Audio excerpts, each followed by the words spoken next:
और भाई चंद्रशेखर के आने से, आज़ाद समाज पार्टी के यहाँ आने से ही समझ लो आज यहाँ का क्या हाल है। कल क्या पब्लिक थी और आज यहाँ पे क्या पब्लिक है। सैकड़ों अगर जो एक स्टूडेंट का हत्यारा कोई अगर जिम्मेदार है, देश का शिक्षा मंत्री जिम्मेदार है, उसे इस्तीफा देना चाहिए। नैतिक रूप से उसे जो है उस पद पर बने रहने कोई अधिकार नहीं है। भाई चंद्रशेखर आज़ाद के आने से यहाँ पब्लिक आएगी, जन समर्थन मिलेगा, पूरे देश का मिलेगा, तो जरूर इस प्रोटेस्ट को जो है मजबूती मिलेगी। मैम, सरकारी स्कूलों की हालात ज़्यादा खराब है।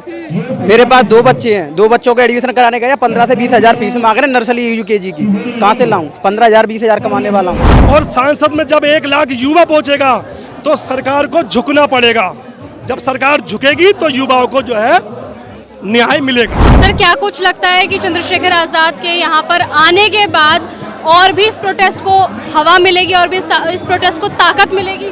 सबसे पहले तो मैं देखिए धन्यवाद देना चाहूँगा आपका कि मुझे आपने आमंत्रित किया। भाई चंद्रशेखर आज़ाद आज़ाद समाज पार्टी के लीडर नहीं हैं। आज़ाद समाज पार्टी के एक बहुत बड़े कार्यकर्ता और बहुत बड़े मुखिया हैं और एक जमीनी स्तर के नेता हैं। और भाई चंद्रशेखर के आने से, आज़ाद समाज पार्टी के यहाँ आने से ही समझ लो आज यहाँ का क्या हाल है। कल क्या पब्लिक थी और आज यहाँ पे क्या पब्लिक है। जहाँ भाई चंद्रशेखर आज़ाद पहुँचते हैं, हजारों युवा 1 मिनट में पहुँचते हैं। क्या कुछ लगता है कि उनके यहाँ पर आने के बाद जो सोनम वांगचुक जी इस वक्त अनशन पर बैठे हुए हैं, उनके अनशन को और ताकत मिलेगी? सरकार के कानों तक आवाज़ जाएगी 20 जुलाई से पहले? बिल्कुल जाएगी।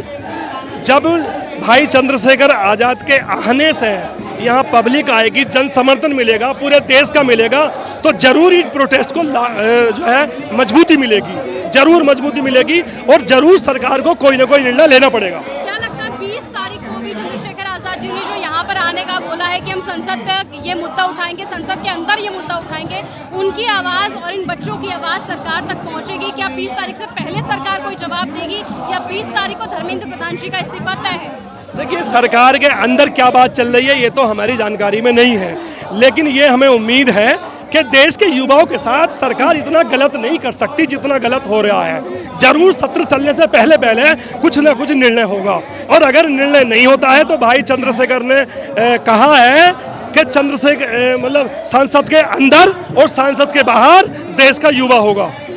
क्या कुछ लगता है कि चंद्रशेखर आज़ाद के यहाँ पर आने के बाद इस प्रोटेस्ट में और ज़्यादा हवा मिली है, इस प्रोटेस्ट में और ज़्यादा लोग आए और इससे ज़्यादा लोग 20 तारीख को आएंगे?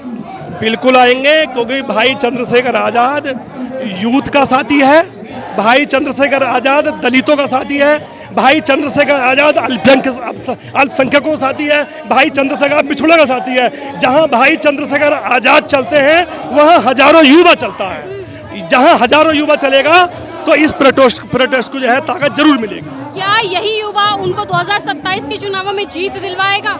बिल्कुल। देखिए, आज हमारी पश्चिमी उत्तर प्रदेश में सत्ता परिवर्तन यात्रा चल रही है। आपने देखा होगा अपने टीवी चैनलों के माध्यम से किस तरह का जन सलाब हमारी सत्ता परिवर्तन यात्रा में मिला है हमें। उस सत्ता परिवर्तन जैसे कि मेरठ में हुआ, बिजनौर में हुआ, मुजफ्फरनगर में, शामली में, सहारनपुर, तमाम ऐसे जिले जहां के सत्ता परिवर्तन यात्रा निकाली गई। और सत्ता परिवर्तन यात्रा निकलने से युवा किस तरीके से यूथ जुड़ा है, जो एक जनसलाब है। और आज 2027 में उसी का जो है फल नतीजा, उसी का परिणाम जो है आज़ाद समाज पार्टी को मिलेगा। और आज़ाद समाज पार्टी 2027 में जो है उत्तर प्रदेश में पूर्ण बहुमत के साथ सरकार बनाएगी। अच्छा, क्या कुछ लगता है कि 20 तारीख को कितने लोग और जुड़ेंगे? क्या जो सोशल मीडिया पर लोग जुड़े हुए हैं 21.8 मिलियन जो लोग बताए जा रहे हैं, क्या उतनी संख्या में युवा यहाँ पर पहुँचेंगे, उतनी संख्या में जो है संसद तक मार्च निकाली जाएगी लोगों के द्वारा? देखिए, देश का युवा बेरोजगार है, उसको आने के लिए भी जो पश्चिम का हमारा युवा है, जो नॉर्थ का हमारा युवा है, जो 10,000 15,000 के फ्लाइट के टिकट है वो नहीं आ सकता हमारा क्षेत्र का, लेकिन फिर भी ट्रेन से, अपने निजी वाहनों से यहाँ उस दिन 20 जुलाई को कम से कम यहाँ पे 1 लाख युवा इस जगह होगा। हमारी पार्टी का, जो हमारी पार्टी का कार्यकर्ता है, 1 लाख इस भाई चंद्रशेखर के साथ संसद में पहुंचेगा। और संसद में जब 1 लाख युवा पहुंचेगा तो सरकार को झुकना पड़ेगा। जब सरकार झुकेगी तो युवाओं को जो है न्याय मिलेगा। क्या लगता है कि अगर अभिजीत यहाँ पर इस मुद्दे को नहीं उठाते तो उसके बाद इतना बड़ा प्रोटेस्ट यहाँ होना संभव था? अगर वो इस बात को ना उठाते, वो इस मुद्दे को ना उठाते तो? देखिए, मैं तो धन्यवाद देना चाहूँगा अभिजीत जी का, और मैं तो धन्यवाद देना चाहूँगा उन अधिकारी का जिन्होंने एक देश के युवाओं को एक कॉकरोच बता दिया। केवल उस वर्ड की बात है, अगर वो वर्ड देश के युवाओं के लिए न बोला जाता तो आज ये जंतर मंतर पे ये नहीं होता। विपक्ष की भूमिका पर क्या कुछ अपना पॉइंट ऑफ व्यू रखती हैं कि क्या विपक्ष को भी यहाँ पर आना चाहिए, साथ में खड़े होना चाहिए सोनम वांगचुक सर के साथ? मतलब ये है कि जैसे राहुल गांधी जी हैं और भी विपक्ष के नेता है, क्या उन लोगों को एक साथ इस प्रोटेस्ट में आना चाहिए ताकि ये प्रोटेस्ट और बड़ा बन सके? आना चाहिए, सभी को आना चाहिए, क्योंकि ये देश हमारा है, हमारा कर्तव्य बनता है कि हम देश का सुधार करें। तो क्या लगता है कि इस प्रोटेस्ट से सच में सुधार हो पाएगा आगे चलकर? हाँ, हो पाएगा, क्यों नहीं हो पाएगा। अगर हम सभी मिलकर सुधार करें तो होगा। 20 तारीख को संसद मार्च में जाओगे? जाएंगे ना मैम, हम तो हर जगह जाने के लिए तैयार हैं। हम तो ये चाहते हैं कि देश की स्थिति कैसे भी तरीके से बदले, जिससे हमारे आने वाले भविष्य, जो बच्चों का भविष्य आएगा। आज हम विद्यालय में जाते हैं मैम, सरकारी स्कूलों की हालत है ज़्यादा ख़राब है। मेरे पास 2 बच्चे हैं, 2 बच्चों का एडमिशन कराने गया, 15 से 20 हज़ार फीस मांग रहे हैं नर्सरी UKG की। कहाँ से लाऊं? 15,000 20 हज़ार कमाने वाला हूँ, परिवार चलाऊं या घर चलाऊं या खेती बाड़ी को देखूं? कुछ नहीं है। तो इसी चीज़ों को देखते हुए हमारा मांगना यही है कि सुधार हो, जिससे समाज, मतलब देश का भी विकास हो, और जो सरकारी स्कूल व्यवस्था बनाए रखी हैं उनको भी थोड़ा सुधार करें, जिससे गरीब लोगों को और थोड़ा अच्छा वो फायदा मिले। यही चाहते हैं बस। क्या लगता है कि सोनम सर के इस तरीके से भूख हड़ताल करने पर सरकार के कानों तक आवाज़ पहुंच भी रही है, या वो उनकी और ज़्यादा तबीयत बिगड़ने का इंतजार कर रहे हैं? आवाज़ पहुंच नहीं रही है, पहुंच चुकी है। अगर नहीं पहुंच पाती तो आज जितने आप कह रहे हैं ना कि विपक्ष के लोगों को ही आना चाहिए, नहीं, मैं विपक्ष की बात नहीं करूंगा। विपक्ष तो विपक्ष, सत्ता पक्ष के लोगों को भी आना चाहिए।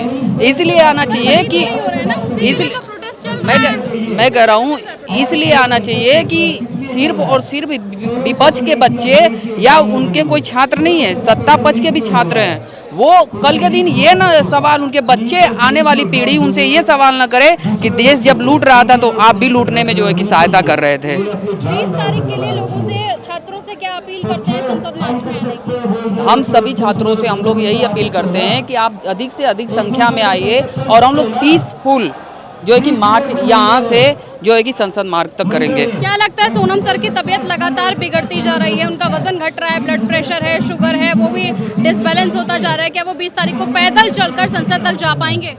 अब मतलब कुछ कहा नहीं जा सकता क्योंकि उनकी हालत बहुत ख़राब है, और वाकई में देश का जो है कि सोनम सर वो हैं शिक्षाविद, पर्यावरणविद, और उन्होंने जो है कि जो सेना के लिए काम किया वो सच्चे वाकई में देशभक्त। उनके जैसा जो है अद्वितीय है कि वाकई में कोई लोग जो है कि वैसे पैदा होगा, उनको देखो कोई एग्जाम वगैरह नहीं देना है, लेकिन फिर भी जो है कि वो 59 वर्ष के होने के बावजूद भी जो है कि देश के युवाओं के लिए, देश की शिक्षा व्यवस्था बचाने के लिए और लोकतंत्र को बचाने के लिए लड़ाई लड़ रहे हैं।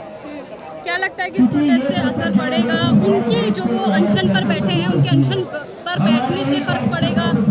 देखिए, फ़र्क जो है कि भारत महात्मा गांधी का देश है, जो कि शांतिपूर्ण जो है कि हिंसा से भारत ने विश्व में कई सारे जो है आंदोलन हुए हैं, और जो है कि लोग माने, लेकिन देश की दुर्भाग्य की बात है कि जब महात्मा गांधी थे, जब अंग्रेज थे, प्रोटेस्ट करते थे तो उनकी बात मानते थे, लेकिन आज जो है कि आज शायद 18वां दिन है, लेकिन फिर भी ये जो है कि तानाशाही सरकार जो है कि कोई जवाब दे नहीं है इनकी, और ये मानने को तैयार नहीं है। देश की दुर्भाग्य की बात है। बाकी मेरा युवाओं से आग्रह है कि ज़्यादा से ज़्यादा आएँ, उनको सपोर्ट करें, जो 59 वर्ष होने के बावजूद भी अगर वो जो देश का लोकतंत्र को, शिक्षा व्यवस्था बचाने के लिए लड़ रहे हैं, तो जो है कि हम युवाओं को तो जरूर आना चाहिए। और मैं बताऊँ, देश की व्यवस्था को, शिक्षा व्यवस्था को धीरे धीरे खत्म करना चाहते हैं कि जो आज ये पेपर लीक के लिए सोच रहे हैं ना, पहले पेपर इन्हें पढ़ने ही नहीं दिया जाएगा। आपको बताऊँ, नीति आयोग की रिपोर्ट बताती है कि 1 लाख स्कूल बंद कर दिए गए, और देश में जो है कि 98,562 स्कूल हैं, उसमें लड़कियों को जो है कि शौचालय भी नहीं है। बताओ लड़कियां स्कूल कैसे जाएंगी?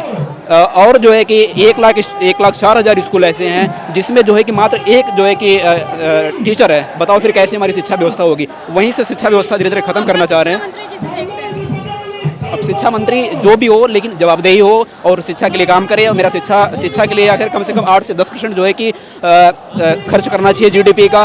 भारत का ये दुर्भाग्य की बात है कि मात्र जो पहले 4 से 5% खर्च होता था, अभी धीरे धीरे कम करते जा रहे हैं शिक्षा स्वास्थ्य का बजट। और जो भारत को विश्व गुरु बनाने के बोलते हैं, तो क्या विश्व गुरु भारत तभी बनेगा जब यहाँ का कोई भी शिक्षा में खर्च बढ़ेगा। क्योंकि शिक्षा में जो है कि बजट का जब 2 से 3% ही कर रहे हैं। चीन से इन्हें सीखना चाहिए कि चीन का 1980 में भारत और चीन जो है भारत से भी गरीब था, लेकिन 1980 के बाद जो कोई नेता आया, मुझे उसका नाम नहीं याद आ रहा है, कि उसने जो है कि समान शिक्षा और जो सबको लागू किया और स्किल एजुकेशन उसने देना शुरू किया। आज जो है कि चीन देखो कितना आगे बढ़ गया है। और हमारे देश का दुर्भाग्य की बात है, धर्मेंद्र प्रधान को इस्तीफा देना चाहिए। क्योंकि केवल ये 94 पेपर लीक हुआ है, केवल 22 स्टूडेंट ही नहीं मरे हैं। जो भी पेपर लीक होता है 2-4 स्टूडेंट जरूर मरते हैं। सैकड़ों अगर जो है कि स्टूडेंट का हत्यारा कोई अगर जिम्मेदार है, देश का शिक्षा मंत्री जिम्मेदार है, उसे इस्तीफा देना चाहिए। नैतिक रूप से उसे जो है उस पद पर बने रहने का कोई अधिकार नहीं है। अगर आपको ये हमारा वीडियो पसंद आया हो तो इसे लाइक और शेयर करना बिल्कुल ना भूलें। साथ ही हमारे चैनल न्यूज़ गंगा को सब्सक्राइब और फॉलो जरूर करें, ताकि देश और दुनिया की हर बड़ी खबर आप तक सबसे पहले पहुंचे।